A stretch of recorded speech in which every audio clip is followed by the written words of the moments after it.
परमात्मा प्राप्ति का परम साधन नाम है। हमें केवल एक नियम लेना है, निरंतर नाम जप करने का। मन की वृत्तियां ऐसी बन जाएं कि नाम जप के बिना हमें एक क्षण भी चैन न पड़े। तद स्मरणेन परम व्याकुलते, हर समय हर क्षण नाम जप। नाम भजन के कितने प्रकार हैं? नाम भजन के 3 प्रकार हैं, नाम जप, नाम कीर्तन, नाम स्मरण। 3 प्रकार से नाम का रसास्वादन किया जाता है, जप के द्वारा, स्मरण के द्वारा और कीर्तन के द्वारा। ये जप क्या है?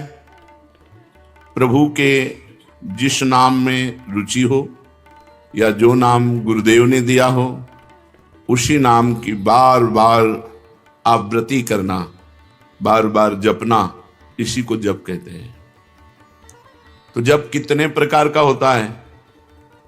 ये जप 3 प्रकार का होता है, साधारण जप, उपांशु जप और मानसिक जप। ये 10 गुना पूर्व से होता है। विधि विधान से यज्ञ याज्ञ जो किए जाते हैं, उनसे 10 गुना फल साधारण जप में है। साधारण जप से 1000 गुना फल उपांश में है और उपांश से लाख गुना फल मानसिक में है। मनुस्मृति में ऐसा वर्णन है। साधारण जप क्या है? जिसमें स्वर तो सुनाई दे पर वो कीर्तन नहीं है। जैसे राधा राधा राधा राधा राधा राधा राधा राधा राधा, ये कीर्तन नहीं है, ये साधारण जप है। इसे साधारण जप कहते हैं, जिसमें शब्द बाहर सुनाई दे। उपांशु जप क्या है? जिसमें जीभ और ओठ तो हिले पर शब्द बाहर न सुनाई दे। यह साधारण जप से 1000 गुना फल देने वाला है। ओठ बंद है, अंदर जीभ हिल रही, नाम या मंत्र चल रहा है। मंत्र उपांश से शुरू होता है। मंत्र 2 ही प्रकार जपा जाता है, उपांश और मानसिक। नाम 3 प्रकार से जप होता है, साधारण जिसे वाचिक कहते हैं, फिर उपांश और मानसिक। साधारण जप से उपांश 1000 गुना श्रेष्ठ है। वो जिह्वा चलती है, ओंठ बंद रहते हैं, शब्द बाहर नहीं सुनाई देता। मानसिक जप, जिसमें जीभ भी न हिले और न ओंठ हिले, केवल मन से मंत्र का जप करना। जैसे ऐसे शांत बैठे, कोई हरकत बाहर नहीं दिखाई दे रही और अंदर मंत्र चल रहा है, नाम जप चल रहा है। इसे मानस जप कहते हैं। सुना है श्वास के द्वारा नाम जप करने से जल्दी लाभ प्राप्त होता है। हाँ, श्वासा श्वासा नाम जपे दुविधा रहे न कोई। कोई भी श्वास खाली न जाए, उसमें नाम जप करे तो दुविधा अर्थात भगवत प्राप्ति में कोई संशय नहीं। प्रत्येक श्वास की गति की ओर लक्ष्य रखो। हर श्वास के आने जाने में श्वास के साथ नाम उच्चारण करो। अगर ऐसा नहीं बनता तो उपांशु के साथ श्वास जोड़ो, जिह्वा हिलाओ, नाम या मंत्र जप करो ओंठ बंद करके और श्वास के साथ। आरंभ में माला काउंटर जो आपको सुविधा पड़े वो ले लो और श्वास श्वास कई नाम कई मंत्र ऊपर खींचने पर छोड़ने पर श्वास प्रश्वास में जप करें। धीरे धीरे मन लगने लगता है, क्योंकि बिना मन के छूट जाएगा श्वास की गणना छूट जाएगी। हर श्वास में नाम जप करना है। स्मरण क्या है? स्मरण युक्त जप किसे कहते हैं? स्मरण केवल मन की वृत्ति से होता है। जिस जप में नाम लिखा जाता है, नाम साक्षात दिखाई देता है, सुनाई देता है, उसे स्मरण कहते हैं। पूरी स्मृति में नाम या मंत्र विराजमान है, आप उसी में डूब कर जप कर रहे हैं। ये केवल मानसिक होता है, ये न वाचिक होता है न उपांश होता है, ये होता ही मानसिक है। इसीलिए प्रायः इस पर ज्यादा देर साधक टिक नहीं पाते। नाम मंत्र चल रहा है, बार बार उसी की आवृत्ति लिख रहे हैं, बार बार उसी को सुन रहे हैं, लेकिन जिह्वा नहीं चल रही, कोई चेष्टा नहीं हो रही, अंदर ही हो रहा है। इसे जप स्मरण युक्त कहते हैं, स्मरण जप कहते हैं।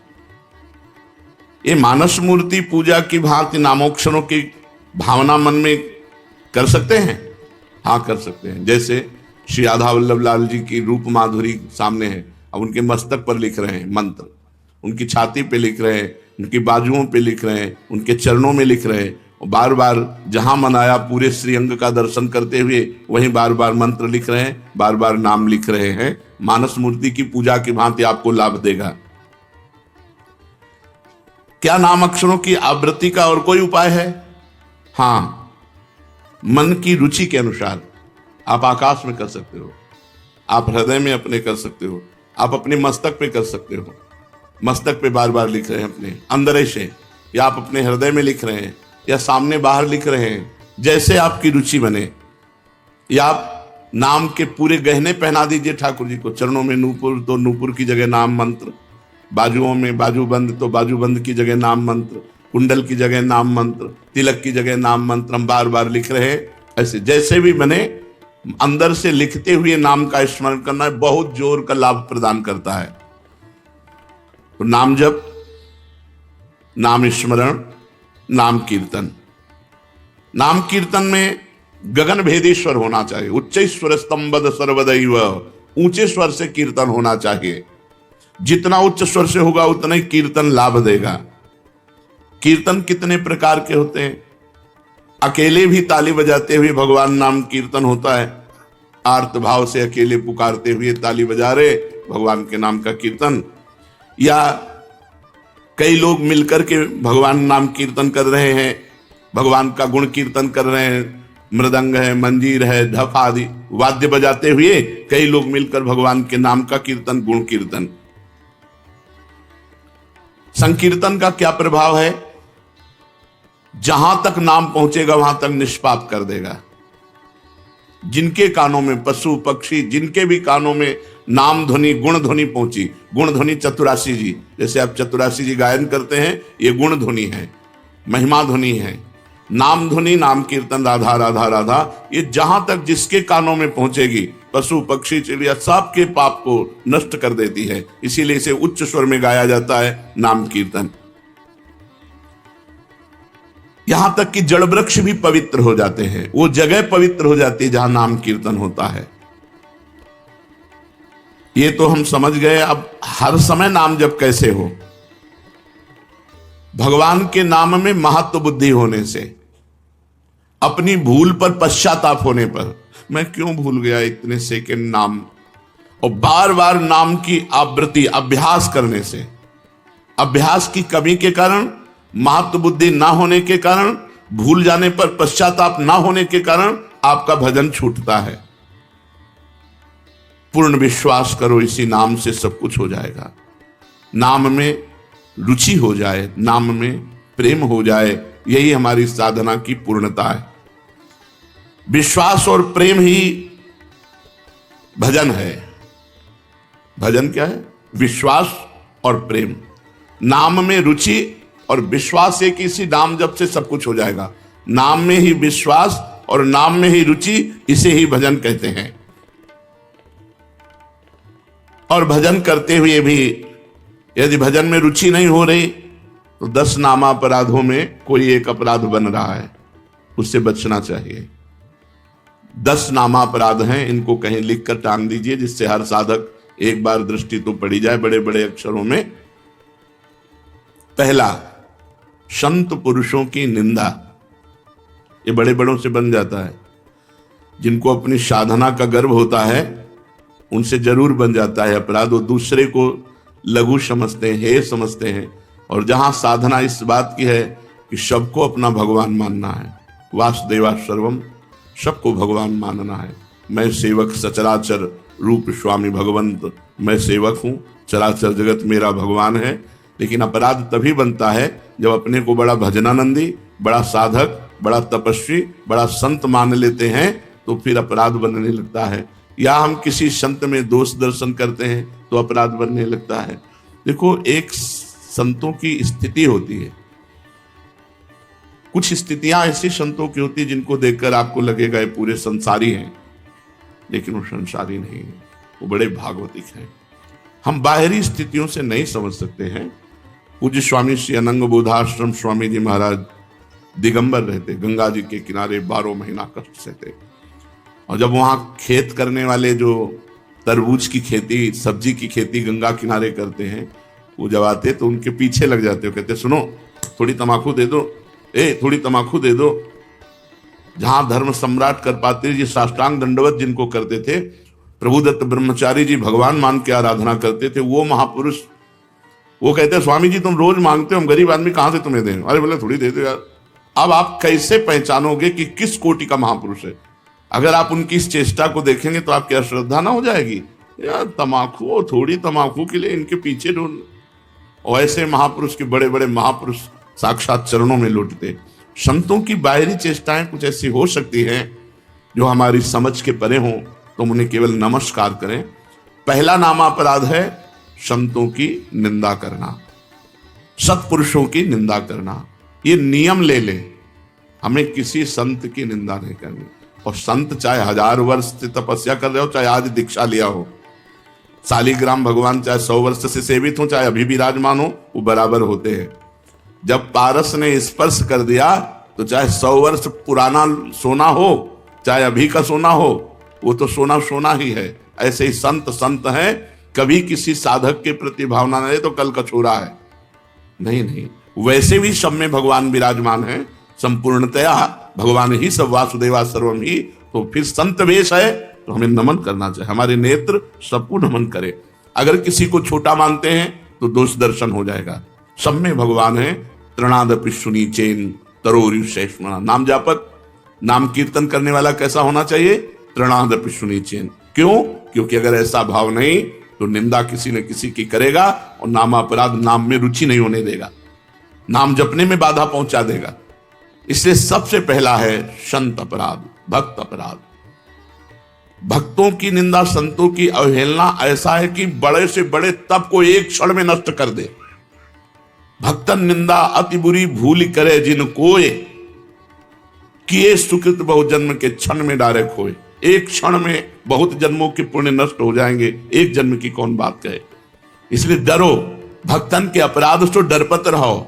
ध्रुवदास जी ने कहा शांत, कोई आके गाली दे जाए, 1-2 थप्पड़ भी मार जाए तो राधे राधे। हमारे भगवान हमारी परीक्षा ले रहे हैं, हमारे भगवान आकर के हम पर कृपा कर रहे हैं, यही भाव रखो। तृणादपि सुनीचेन। मैं भी तो संत हूं? नहीं, मैं नीच हूं, मैं अधम हूं, और सब संत हैं, सब भगवान के स्वरूप हैं। ऐसा मानने वाले से कभी अपराध ही नहीं बनता। अपराध बनता है जब गुणाभिमान होता है, अपने में गुणाभिमान होता है, तब दूसरों में दोष दर्शन होता है।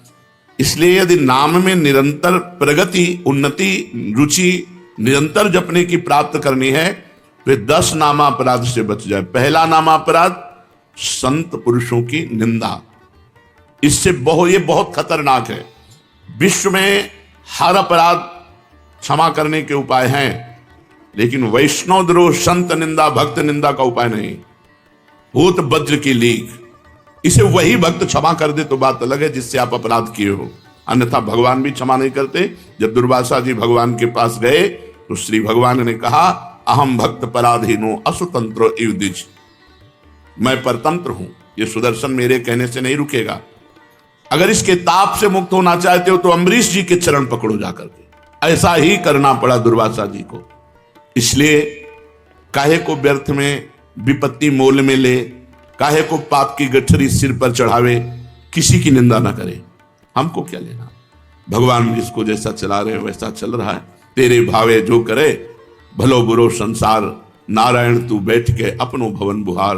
तू अपने अंदर देख, जिन दोषों को देखो, भगवान से प्रार्थना करके उनकी निवृत्ति करो, दूसरों के दोष दर्शन मत करो। दूसरा, नामों में भेदभाव, ये नाम दो, सब नाम समान फलदायक है। तुम्हें जो गुरु जी ने दिया है तुम्हारे लिए सर्वश्रेष्ठ वो है। ध्यान रखो, सब नाम समान फलदायक है, समान सामर्थ्य है, लेकिन हमें जो गुरु जी ने दिया है वो हमारे लिए सर्वोपरि। जैसे हमारे लिए राधा नाम सर्वोपरि। तो सब नाम हम जब बोलते हैं तो ये बोलते हैं राम कृष्ण हरि शिव जो तुम्हें प्रिय लगे जपो। हमारी पूछो तो हम वृंदावनवासी राधा उपासी, राधा राधा राधा। हमारे लिए सर्वोपरि नाम राधा है। जो राम जपते हैं उनके लिए सर्वोपरि नाम राम है। जो शिव जपते हैं उनके लिए सर्वोपरि शिव है, जो कृष्ण जपते हैं उनके लिए कृष्ण है। हर नाम समान सामर्थ्य वाला, समान फलदायी। इसीलिए एक नाम जप करके अन्य नाम जाप की अवहेलना मत कीजिए, अन्य नाम को छोटा मत मानिए, अन्य नाम का उपहास मत कीजिए। अच्छा तुम ये जपते हो, इससे क्या होगा? नहीं, ये नामापराध कर रहे हो, तुम्हारे नाम जप में बाधा पड़ जाएगी, अरुचि हो जाएगी। तीसरा, नामदाता गुरु का अपमान। अगर गुरु मंत्र लिए हैं, गुरु नाम लिए हैं, गुरुमुख हुए हैं, आप उन गुरु की अवज्ञा कर देते हैं, अपमान कर देते हैं, अवहेलना कर देते हैं, तो चाहे खोपड़ी के बल खड़े होकर के नाम जप करो, कभी सिद्ध नहीं होगा, कभी भगवदानंद की स्फूर्ति नहीं होगी, क्योंकि नामदाता का अपराध बन गया। अगर इतने भी सद्गुण आ जाए, कभी इतने भी भागवतिकता आ जाए, कोई दिव्यता आ जाए, झूठ बोले बात अलग है, कभी दिव्यता नहीं आ सकती। ये भगवान की बनाई हुई मर्यादा है। जो गुरु अवज्ञा करे, गुरु का अपमान करे, उसे कभी भी भगवत प्राप्ति नहीं हो सकती, कभी भगवान के नाम में रुचि नहीं हो सकती, कभी भगवदानंद की अनुभूति नहीं हो सकती। तीसरा है गुरु का अपमान। चौथा, शास्त्रों की निंदा करना। शास्त्र भगवत स्वरूप है, शास्त्र के स्वाध्याय से ही ज्ञान या नाम में प्रीति होती है, भगवान की तरफ चलना होता है।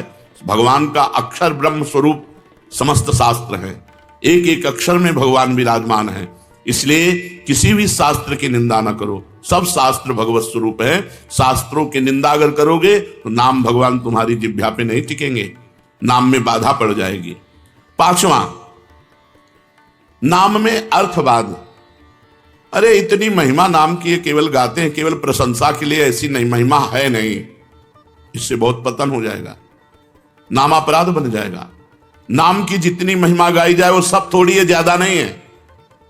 कहूं कहां लगी नाम बड़ाई, राम न सकहीं नाम गुण गाई। स्वयं भगवान राम अपने राम नाम की महिमा का पूर्ण रूप से गान करना चाहे तो वो भी नहीं कर सकते। इतनी महिमा नाम की है कि स्वयं नामी यदि नाम की महिमा का यथार्थ में पूर्णतः गान करना चाहे तो वो भी नहीं कर सकता।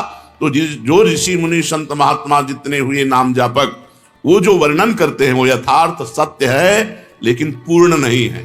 पूर्ण तो भगवान भी नहीं नाम की महिमा का गान कर सकते, इतनी अपार महिमा नाम की है।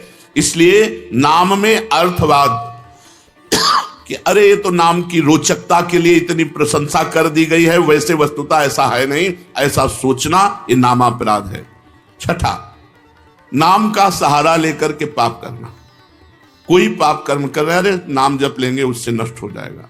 पीछे आपने सुना है कि जो नाम के बल से पाप करते हैं उनको अवश्य नरक मिलता है, क्योंकि नाम अबलो नशानी अबनान से हो, आज तक किया अब नहीं करूंगा, जपो सब पाप नष्ट हो जाएंगे। लेकिन ये उत्साह रखकर पाप करना कि चलो मैं शाम के खूब राधा राधा रट लूंगा, हर नाम एक नाम में जितनी सामर्थ्य उतना कोई पाप कर ही नहीं सकता, तो मैं मनमानी पाप करूं और शाम के नाम जप करूं, नहीं, तुम्हें नरक की प्राप्ति होगी। तुम नामापराध कर रहे हो, नाम का सहारा लेकर पाप करना। सातवां, धर्म व्रत यज्ञ आदि के साथ नाम की तुलना करना, किसी और साधन से नाम की तुलना करना। नाम अद्वितीय साधन है, नाम के समान कोई भी साधन नहीं है, चाहे यज्ञ हो, चाहे व्रत हो, चाहे दान हो, चाहे तीर्थ याटन हो, नाम के समान नहीं है। इसलिए नाम के बराबर कि भाई तुम नाम जप कर रहे हो, हम गंगा नहा के आ रहे हैं, तुम नाम जप कर रहे हो, हम अमुक धर्म कार्य करके आ रहे हैं, तुम नाम जप कर रहे हो, हम अमुक व्रत कर रहे हैं, हम तो 108 यज्ञ कर रहे हैं, तो नाम जापक की बराबरी किसी से नहीं हो सकती। नाम की समानता धर्म व्रत यज्ञ आदि के साथ तुलना करना।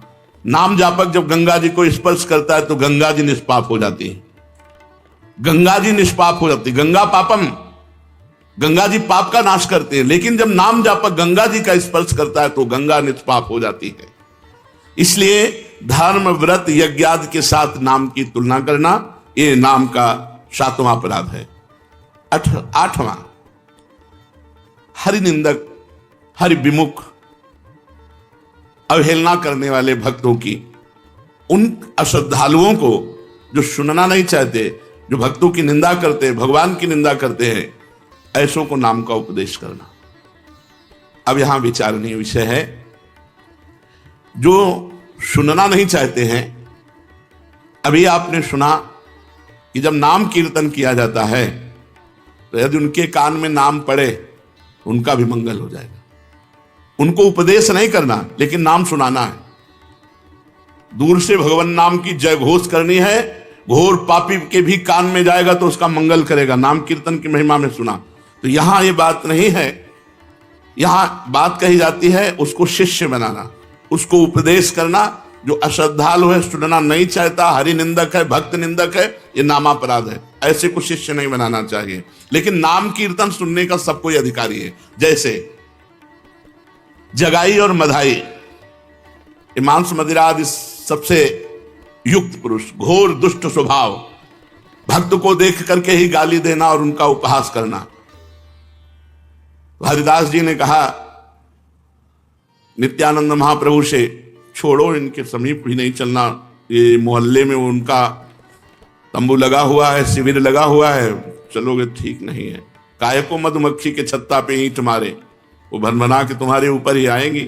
तो नित्यानंद महाप्रभु ने कहा अधिकारी तो यही है, ऐसे लोग ही अधिकारी हैं हरिनाम के।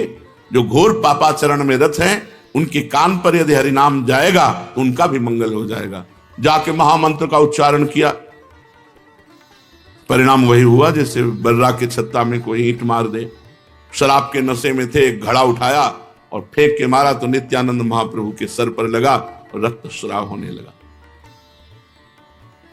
भगवान नाम उच्चारण करते हुए ये प्रहार उनको सहना पड़ा। उनके लिए जब सूचना मिली चैतन्य महाप्रभु को तो भगवद आवेश में आ गए और सुदर्शन चक्र का स्मरण किया। सबने प्रार्थना करी, नित्यानंद महाप्रभु चरणों में लौट गए। प्रभु आपका अवतार दुष्टता का नाश करने के लिए, दुष्टों का नाश करने के लिए नहीं। प्रभु ये आपके विशेष दया पात्र है, कृपा पात्र है। आखिरकार उन दोनों भाइयों को महाभागवत बना दिया, जगाई मधाई को महाभागवत बना दिया। उनके नाम के घाट बने हुए हैं। तो भगवान नाम सुनने का अधिकारी सबको ही है, लेकिन भगवान नाम की दीक्षा का जो हरिनिंदक है, भक्त निंदक है, अश्रद्धालु है, ऐसे को यदि नाम उपदेश किया जाए तो नामापराध लगता है। 9वां, इतनी नाम की महिमा सुनी और फिर भी नाम जप नहीं किए, ये नामापराध है। ये 9वां नामापराध है। नाम की महिमा सुनकर नाम में प्रेम ना करना, नाम की महिमा सुनकर नाम जप ना करना। इतनी महिमा सुनी, भगवान ने इतनी कृपा करी कि नाम की महिमा सुनवाई और आप नाम जप में नहीं लगे, अब आप अपराधी हो, आपको दंड मिलेगा। 10वां, मैं मेरे में फंसे रहना और भोगों से प्रेम करना और नाम का विस्मरण कर देना। नाम गुरु जी ने दिया, जपने की प्रेरणा की, मैं मोर तोर ऐसी माया में फंसे रहे, भोगों में फंसे रहे, तुम्हारी दुर्गति पक्की होगी। ये 10 नामापराधों से यदि बच जाए तो नाम जप और नाम कीर्तन में आसक्ति हो जाएगी, नाम में प्रेम हो जाएगा। यदि हमें नाम में प्रेम नहीं हो रहा तो देख लो इन 10 नामापराधों में कोई एक अपराध बन रहा है। पहला, संत पुरुषों की निंदा। दूसरा, नामों में भेदभाव। तीसरा, गुरु का अपमान। चौथा, शास्त्र निंदा। 5वां, हरिनाम में अर्थवाद। 6ठा, नाम का सहारा लेकर पाप करना। 7वां, धर्म व्रत यज्ञादि के साथ नाम की तुलना करना। 8वां, अश्रद्धालु हरिविमुख और सुनना ना चाहने वालों को भी नाम का उपदेश करना। 9वां, नाम का महत्व सुनकर भी नाम में प्रेम ना करना। 10वां, मैं मेरे तथा भोगादि विषयों में लगे रहना। ये 10 नामापराध है। अब आज हमको पता चला 10 नामापराध हैं, इनमें हमसे कई नामापराध हो गए, तो उनसे कैसे छूटे? तो प्रश्न है, नामापराध यदि बन जाए तो उससे छूटने का उपाय क्या है? नामापराध यदि बन जाए तो उससे छूटने का उपाय क्या है? तो कहते हैं कि नामापराध को छुड़ाने के लिए नाम ही है। पश्चाताप करते हुए नाम जप करो, वो नामापराध को भी मिटा देगा। अपनी भूल को, अपनी गलती को बार बार दोहराओ, मेरे से ऐसा क्यों हो गया, हे भगवान ऐसा नहीं होना चाहिए था, राधा राधा राधा राधा, वो भस्म हो जाएगा। अंदर जलन होना, पश्चाताप होना, अपनी भूल स्वीकार करना और नाम जप करना, तो नाम जप से ही और पश्चाताप से ही आपका नामापराध नष्ट हो जाएगा। नाम आश्रय से चमत्कारी लाभ होने का क्या उपाय है कि हमारे जीवन में चमत्कार होने लगे? ऐसा कोई उपाय बताइए। चमत्कारी लाभ, भाई नाम स्वयं में चमत्कार है। एक बार श्री ज्ञानदेव जी और नामदेव जी ब्रजमंडल में परिक्रमा के लिए आदि दर्शन के लिए। वो तो महायोगी ज्ञानदेव जी सूक्ष्म रूप धारण किया और कुएं में जाकर जल पियाए पर अपनी प्यास बुझा ली। नामदेव जी से कहा आप, उनका हमारे पास तो योग है नहीं, नाम ही है, विट्ठल विट्ठल विट्ठल विट्ठल। तो कुएं से पानी ऊपर उठने लगा और समीप से आके बहने लगा और पीने लगे। नाम सर्व चमत्कारी, नाम सर्व चमत्कारी। कबीरदास जी के एक शिष्य जो आए थे उनसे शास्त्रार्थ करने, पद्मनाभ जी, वो जा रहे थे तो एक भीड़ लगी हुई थी। ऐसे कौतूहल बस देखा क्या बात है, तो एक आदमी आत्महत्या करने जा रहा था। उसे गलित कुष्ठ था शरीर में, तो पत्थर बांध करके वो गंगा जी में डूबकर मरना चाहता था। पद्मनाभ जी नजदीक गए, उनका ऐसा क्यों करना चाहते हो? बोले कोई प्यार नहीं करता, जिसको देखो मुझे घृणा की दृष्टि से देखता है और मेरा शरीर गलित कुष्ठ पी मवाद में नहीं जीना चाहता, इसलिए मैं आत्महत्या करना चाहता हूं। तो उनका डुबकी लगाओ, गंगा में खड़े हो, एक डुबकी लगाओ, राम, देखो 2 डुबकी 3 डुबकी में एकदम फ्रेश शरीर।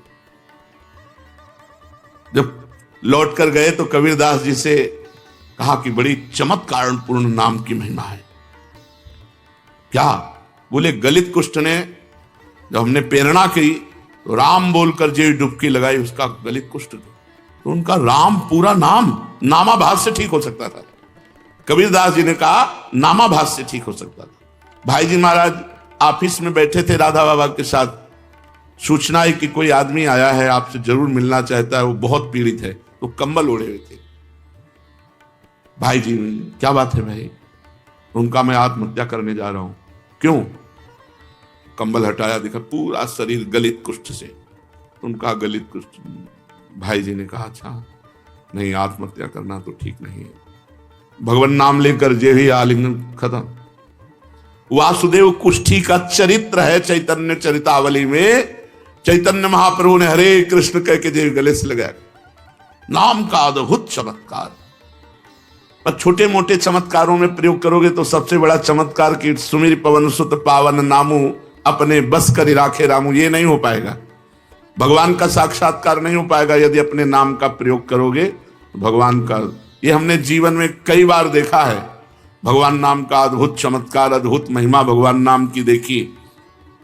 नाम में विश्वास हो, नाम को आदर बुद्धि के साथ जपो, नाम का चिंतन करते हुए नाम जपो, नाम को गुप्त रखो, जो चाहोगे हो जाएगा। नाम को गुप्त रखो। कितना जप संख्या करते हो? इसीलिए हम संख्या करते नहीं। सही ईमानदारी से अगर कोई हमें हाथ खड़ा करके पूछे कि तुम्हारी साधना क्या है, तो हम कह देंगे शून्य। शून्य के सिवा हमारी साधना कुछ नहीं है, क्योंकि कोई गणना नहीं है। कोई गणना हो कि ये है ये है ये है। अब जो दिनचर्या बन गई हो, तो जैसे किसान की खेती वैसे हमारी दिनचर्या है। हम उसे साधना थोड़ी मानते हैं। जैसे किसान आदमी अपना सुबह से खुरपी फावड़ा लिया, अपने खेत में गया, दिन भर मेहनत की, शाम के खाया पिया, चैन से सो गया, अब उसे हम साधना माने? अब हमारा तो जीवन बचपन से यही रहा, तो हमारी तो किसानी यही है, हमारी खेती यही है। कोई गणना नहीं। अगर हमसे पूछा जाए आपकी साधना क्या है, तो हम कह देंगे शून्य। तो आप जी किससे रहे हो? मेरे बल सी वृंदावन रानी, महारानी जी के बल से जी रहे हैं। महारानी जैसे किसी को ये भ्रम हो कि इतने शिष्य हैं, इन सबको भगवत प्राप्त करा देंगे क्या? तो हम पोस्टमैन हैं। तुम्हारी बात लाडली जी तक, लाडली जी की बात आप तक, और हम अपने समेत सब ये लाडली जी के हैं। कई बार आपको कहा है कि अगर डिब्बा मोक्ष में ताव दे कि मैं 500 लोगों को पहुंचा दूंगा तो बेवकूफी है। उसका कनेक्शन इंजन से है। इंजन में 2-4 लोग जाते हैं और डिब्बे में 100-200 लोग बैठ करके स्टेशन पहुंच जाते हैं। हमें डिब्बा इंजन नहीं है कि तुम्हारे में क्या पावर है दिखाओ, तो शून्य है पावर। और पावर इतना है कि सैकड़ों को लाद के पहुंचा देंगे। वृंदावन धाम में बैठ के कहते हैं पावर की पूछो तो धाम में कह रहे हैं इससे ज्यादा सत्य प्रमाणित क्या हो गया। कोई कहते हैं कि भाई सत्य बोलना है तो मंदिर में बैठो, धाम में बैठ के कह रहे हैं कि लाडली जी तक सैकड़ों को पहुंचा सकते हैं। पावर की पूछो तो शून्य है, कनेक्शन की पूछो तो महान है। कनेक्शन से हम जा रहे हैं। कैसे पापी क्यों न हो हरिवंश नाम जो ले, अलख लड़ेती रीझ के महल खवासी दे।